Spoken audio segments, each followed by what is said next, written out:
Hello children. Today's topic which we are going to cover is measurement of time and simple pendulum. Now we had studied about time. We said that time is a physical quantity, right? We said the SI unit of time is second. Okay. Now we are here going to analyze that how we can measure time and actually what is a simple pendulum. Now a simple pendulum, we say that it's a heavy point mass suspended from a rigid support by a massless and inextensible string. Now, the pendulum clock which we see in the house or in the offices, that's not the simple pendulum. It's called as the compound pendulum. Okay, and it will be passing from the horizontal axis. Now here you must be seeing that I have drawn a simple pendulum. Okay, I said that simple pendulum is nothing but we say that it is a heavy point mass. Okay, so here you can see that it's a heavy point mass suspended from a rigid support by a massless and inextensible string. Okay, these are just the ideal saying. That's what the massless and inextensible string. Okay, the bob which is there over here, obviously it will be having certain mass, but we consider it as an ideal case. Okay, this bob which is there, it may be of iron or it can be of a brass. Okay, and this particular string which is there, okay, the string basically we can say that it's a very strong thread and it has to have a rigid support. It needs to be tied on a particular support. Okay, so here this is a basic structure of a simple pendulum. Okay, so here we can see that here we have a solid ball. Okay, it can be of brass or iron. Okay, and this bob is resting at a position which is marked as O. Okay, you have studied about simple pendulum in your earlier classes as well, right, where you were able to demonstrate oscillatory motion, as well as we said that simple pendulum is periodic. Okay, so here now we are first going to see what is a simple pendulum and what are the terms related to simple pendulum. Okay, we are going to see what are the terms related to simple pendulum. Now when the bob from its mean position O, so when from mean position O is pulled to one side, okay, and then again it is released, so what will happen? It will make an oscillation like this, right? It makes an oscillation. So bob from the mean position O is pulled to one side and then released. The pendulum is set into motion. So if I want to set my pendulum in motion, I will move it from the position O, I will take it over here and then it will start oscillating, or we say it starts moving. Okay, so the same way as I told you that simple pendulum and compound pendulum is different. The pendulum which we use is the compound pendulum. Now here are some terms related to simple pendulum. So first, oscillation. You have studied about oscillation in sound, right? When we were studying sound, we studied one complete to and fro motion of the bob of the simple pendulum. Okay, so one complete to and fro motion. How is this to and fro motion? Okay, here this is called as the mean position. So we can say here O will be the mean position. Okay, and what is A and B then? A and B, we can say that these are the extreme positions. O is the mean position, A, B is the extreme position. Now what do? We take the pendulum from the position O, we will take it this side, so it starts setting into motion. Now how to count that it is one oscillation? This also you are very clear about it, but I'll just revise it once. How do we count it? From O to A, again from A to B, and then B to O is what? One oscillation. It is one oscillation. So here again I have drawn the figure from O to A. Okay, and then from A to B, and then again from B to O will be making one oscillation. The to and fro motion of the bob of a pendulum, we call it as one oscillation. Okay, then what is the time period? Okay, next term which we need to understand is called the time period. Time period, we say it's usually denoted by capital T. It's usually denoted by capital T. The time taken to complete one oscillation. Okay, so when one oscillation is complete, what is the time? That we say that it's the time period and it is denoted by capital T. We can call this as time period, or we can also call it as period of oscillation. Okay, period of oscillation. SI unit of time period, we know that it is second, denoted by small s. time period of oscillation, time taken to complete one oscillation is given by that's the time taken to complete one oscillation is called as time period, and it is given by small s, that's the SI unit, that's the second. Now let us go to the next part, which is the frequency. Okay, what is actually the frequency? Frequency, okay, frequency of oscillation. Okay, frequency of oscillation is nothing but number of oscillations made in 1 second. Number of oscillations which is made in 1 second. Frequency is given by s raised to minus 1. Okay, s raised to minus 1, or we count it in terms of hertz. You know this, capital H and small z. Frequency, number of oscillations made in 1 second. We can also denote it by the letter which is called as, we can denote it by letter small n. Okay, we can denote it by letter small n, that's the frequency of oscillation. Number of oscillations which are made in 1 second, we can give it as s raised to minus 1, or we can write it as hertz. Then what's the relation between time period and frequency? You know that time period is reciprocal of frequency, t equal to 1 upon f, or frequency is reciprocal of time period, f equals to 1 upon t. So this is the relation between time period and frequency. This is the relation between time period and frequency. So next, amplitude. You know what is amplitude, right? We had studied in sound also. In sound we said that the maximum displacement, right? The maximum displacement. So here what we will see, the same thing, maximum displacement of the bob. Here we were discussing about the wave, right? So maximum displacement of the bob from its mean position on either side. Okay, maximum displacement of the bob from the from its mean position on either side is called as amplitude, which is given by capital A. Its SI unit we already know, it's measured in meter. So if I say what is the amplitude of this pendulum, so we can say that the amplitude of the pendulum here is OA, or we can say it as OB, right? So if OA is extended up to here, again the amplitude can be this. If OB is extending from this side, then this can be the amplitude. So here we can analyze the amplitude, that is the maximum displacement of the bob from its mean position on either side, that is A, capital A. Now what is effective length, which is something different which we are studying? The distance of the point of oscillation, O, that is from the center of gravity from the point of suspension. Now here if you see, this is the point of suspension. It's passing from here till the center of gravity. It can extend up to, it can go more down, right? So from here to here it's given as effective length, which is small l. Okay, that's the effective length. Now this small l, it's actually what? It's the, we can say that the length, okay, the length of the string from the hook, as well as the radius of the bob. Okay, that's called as the small l. So actual length from here, capital L, plus the radius of the bob gives me small l.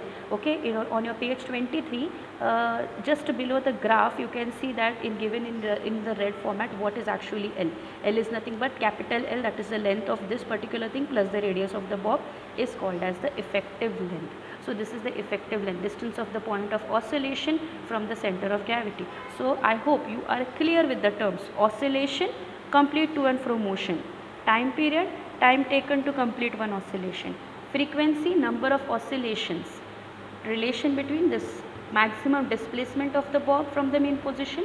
Effective length, that is the distance of the oscillation from the center of the gravity to the point of suspension.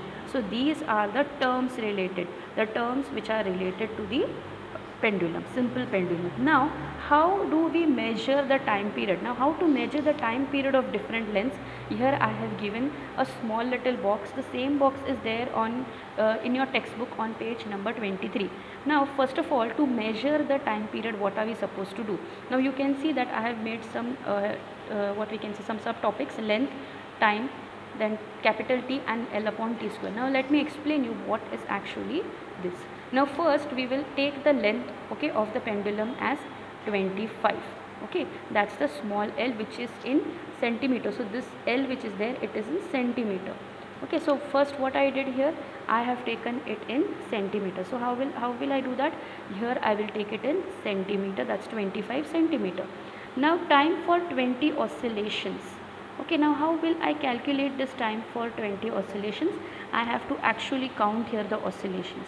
How do I count it? From O to A to B, B to O, 1. O to A to B, B to O, 2. O to A to B, B to O, 3. Like that I will count how many? I will count time for 20 oscillations. It's very quick, it's very fast. You have to be very what we can say, very inclined. Your eyes should be inclined over here to take those readings. So it will be 20 seconds. So I got the time for 20 oscillation, which is 20 seconds. And where did I see the time? I saw it on the stopwatch. I have to keep my stopwatch also ready with it. As soon as I set the pendulum in motion, I have to start the stopwatch. I start the stopwatch, the readings are taken. So I got it as 20 seconds. Then if it's 20 seconds, then what am I supposed to do? Time period equals to small t upon 20. Small t upon 20, I got it as 1 seconds. Okay, 1 seconds. Okay, so this is how we are going to see. Then next part is L upon T square. What is L? L is nothing but the length. How much is the length? It's 25. So L upon T square, we will take it as 25. How did I get the small l? From here, 25 upon divided with 1. 25 divided with 1, I got it as 25. And T square, you have to take the square. Square of 1 is what? 1 itself. So I got it as 25. Okay, so here these are the columns. Now you must be wondering why I have taken L upon T square, right? We are taking it as L upon T square because it's given in the formula. Okay, so this is how we are taking the readings.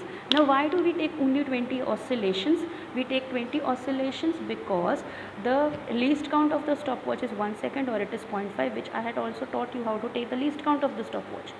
So in the same way, if the time period is there, there is a difference of 1.2 or 1.4 seconds. Okay, so because of these reasons, we are taking 20 oscillations reading. Okay, we take 20 oscillations reading, and this is the table of the reading. Now if you see in the table also on page 23, you will see that L upon T square, I am getting the readings as 25 only. Okay, I get the reading as 25. So I'll take the average, which comes about to 25. So from all these observations, you can see that if the length of the pendulum is made 4 times, the period of oscillation gets doubled.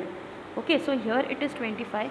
In your textbook, you can see that over here the reading was 25.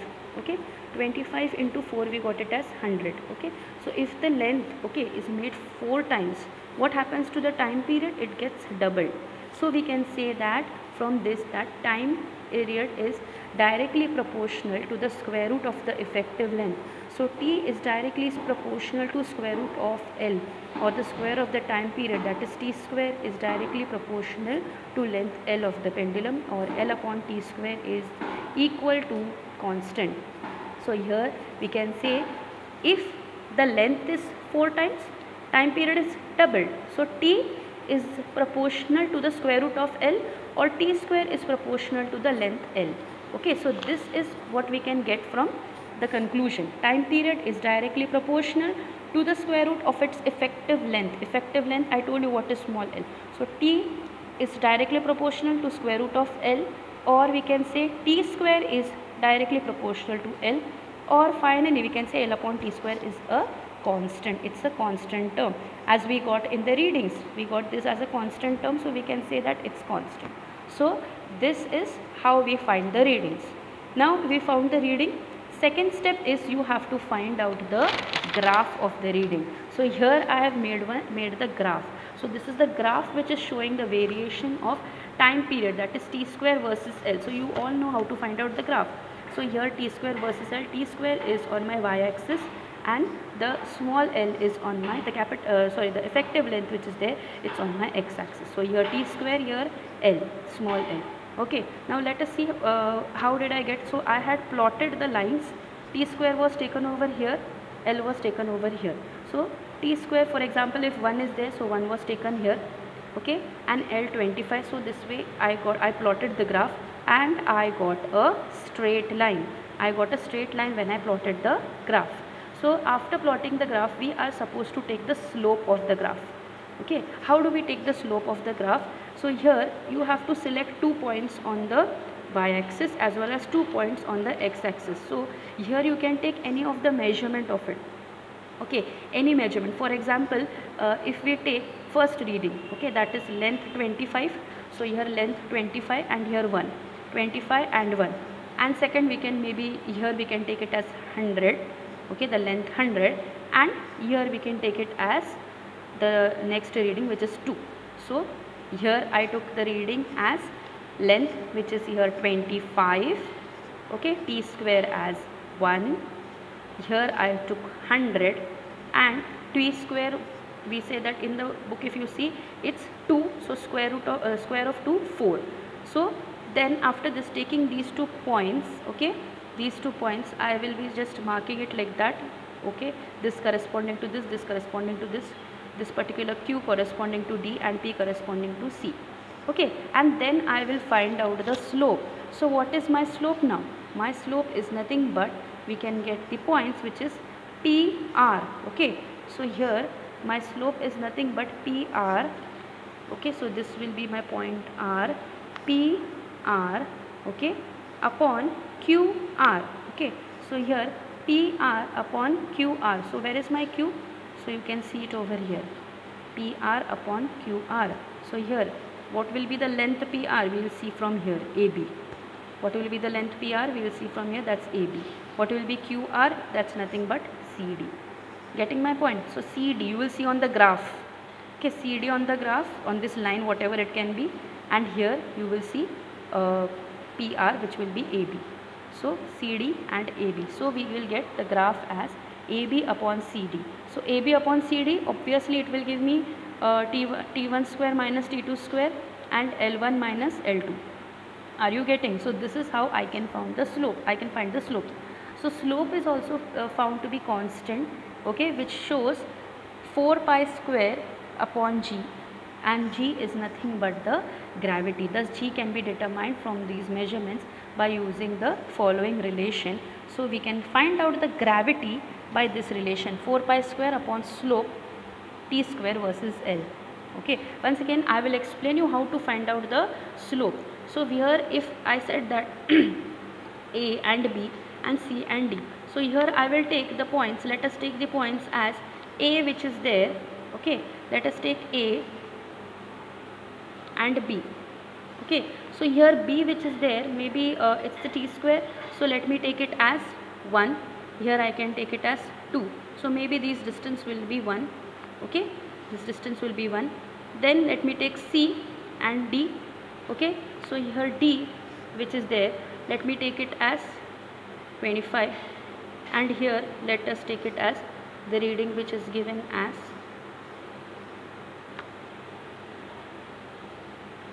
100.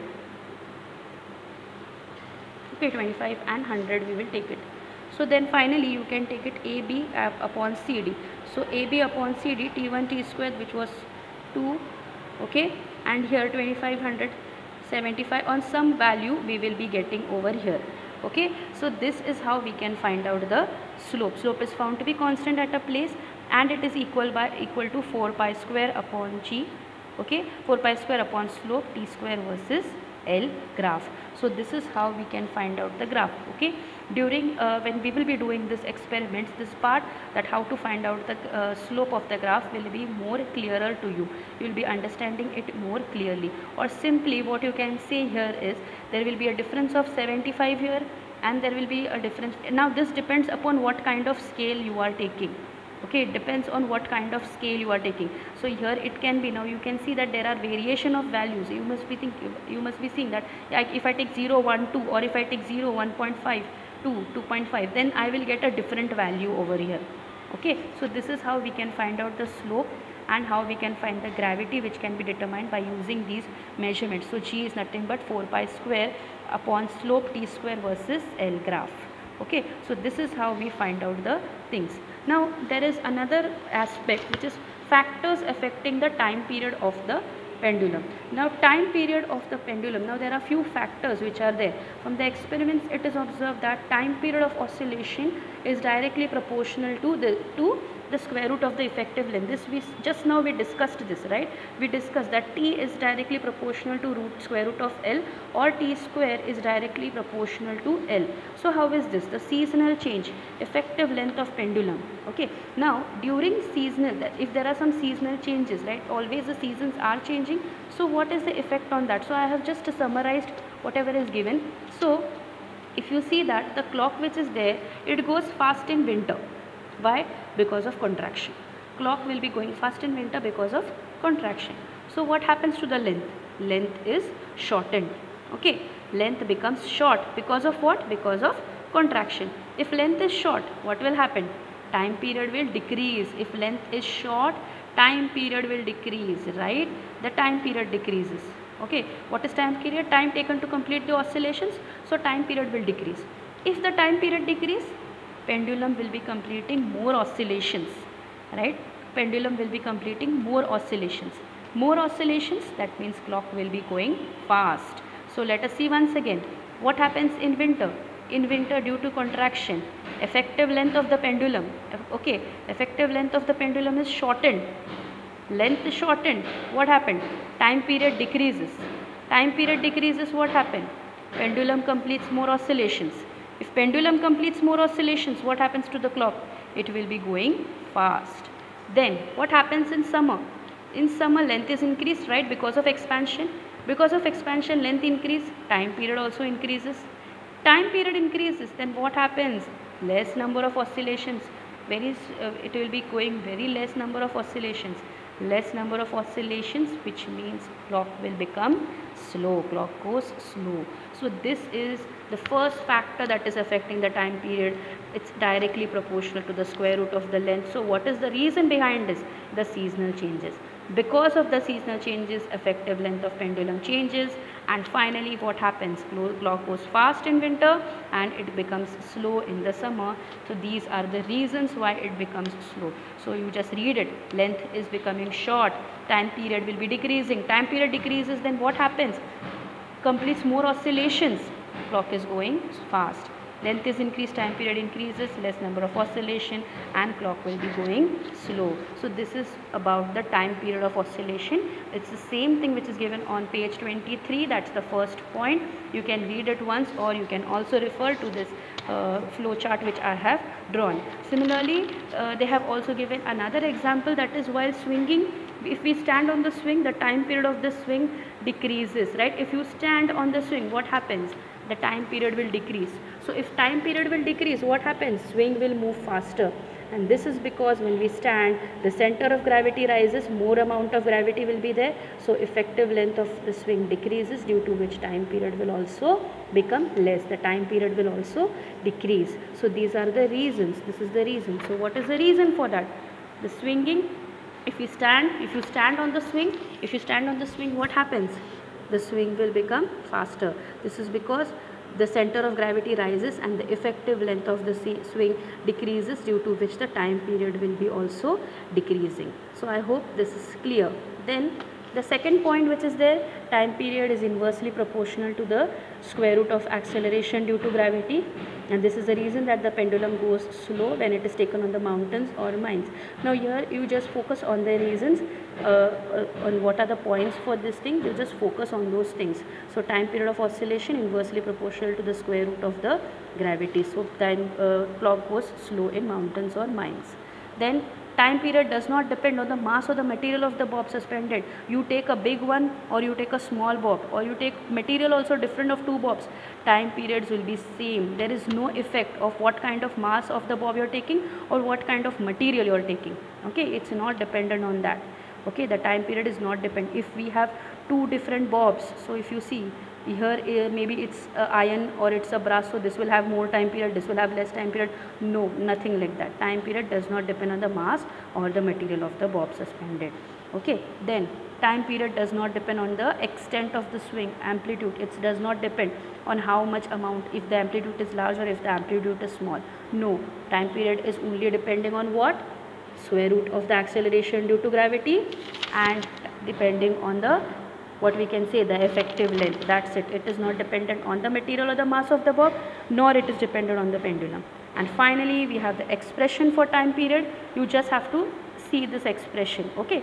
T is equal to 2 pi upon root of L upon G. No need to derive it, just you have to know the derivation. So T is 2 pi upon root of L upon G, where we can say T is equal to 4 pi square L upon G. So G is constant for the time period of the pendulum, and that is why a pendulum can be used to measure time. So G is always constant. You know what the value of G, 9.8. Okay, so this is T square equal to 4 pi square L upon G. Okay, and the last part is the seconds pendulum.